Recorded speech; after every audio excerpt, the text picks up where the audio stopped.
Jamuliki, leo nataka nikufuatie gazitori. Na hapa Juja palikuwa na mzee mmoja mkulino. Ati mkulino? Wale wanafunga kitambaa keupe kuwagishwa. Ukajalamia niambie. Alikuwa na barazi mmoja aliyekuwa anaipenda sana. Okay. Halafu alikuwa ameizomesha. Ati kuisomesha? Haya, akivanda alikuwa anaiambia haleluya, nayo inaanza safari. Huyo farasi ni mwerefu kweli. Na pia akitaka idhimame alikuwa anaiambia amen. Na akitaka ikule? Washana na hiyo kwanza. Okay, endelea na story verse. Mzee mwingine wa hiyo kijiji akaitamani hiyo farasi. Oi, sasa kwa nini akamwibia huyo farasi? Naye namna gani? Nani amekuambia hivyo?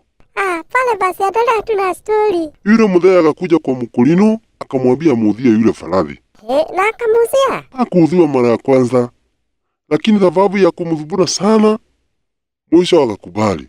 Kweli hakika alifurahia. Mpaka akamrukia yule farasi mara hiyo. Akafurahi sana akasema haleluya. Yule farasi kudhikia haleluya akatimula mbio, sababu akidhikia haleluya anajua ni safari. Ikawa aje? Farasi akakwenda. Oi, mpaka wapi? Fuata Gazituru washana na kuli alikwenda.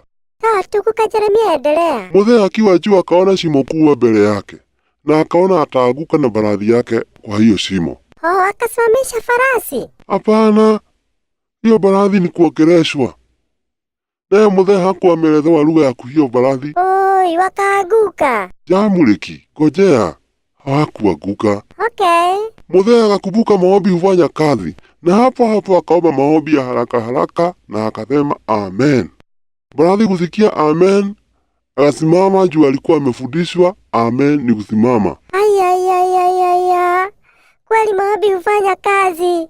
Kutoka leo uwe mtu wa maombi.